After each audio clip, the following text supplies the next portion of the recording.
Hello, I'm Denver Henderson, Assistant Director of the Williams County Public Library, with another episode of Oddly Peculiar.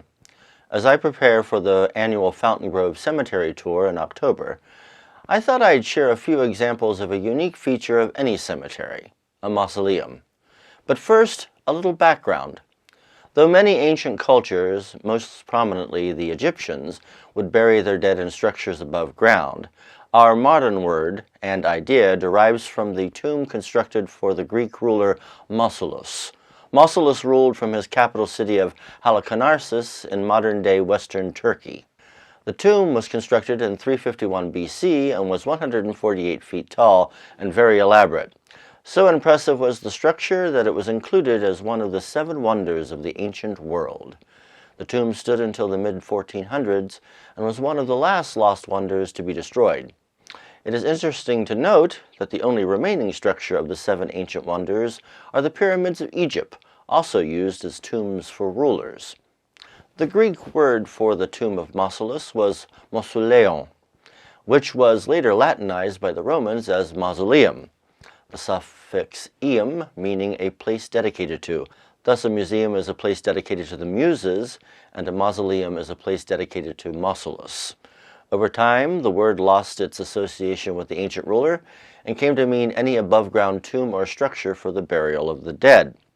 Please note that an above-ground structure used to hold cremated remains is a columbarium, which is an entirely different word origin story.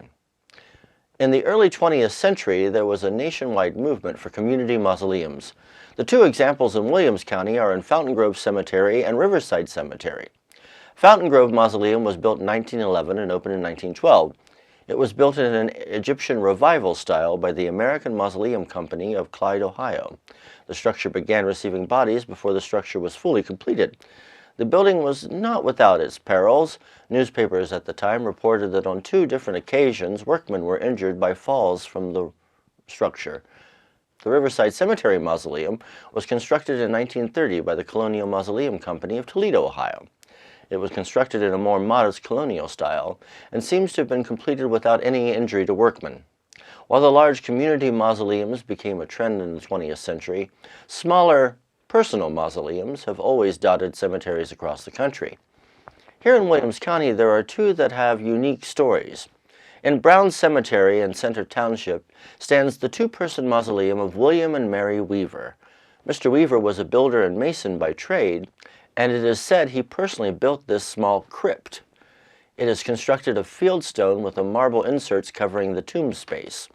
On a fieldstone at the peak of the roof is engraved the names of the occupants. In Boynton Cemetery in Springfield Township is the Prettyman family mausoleum. What is wonderfully unique is that this is a family of dentists: Raymond, Homer, and Emerson. Raymond Prettyman, the father, started a dental operation with his sons in Brazil, and Homer became a dentist in Argentina. During the Second World War, Homer sent back to the local newspapers dispatches on the political situation in Argentina and the increasing German influence on the Argentine government. The mausoleum is of bluish-gray granite and is visible from the road. A 4th Prettyman, also a dentist, Frank, is buried near the mausoleum. Another mausoleum in the county presents something of a mystery. At one time, Eden Cemetery had a community mausoleum.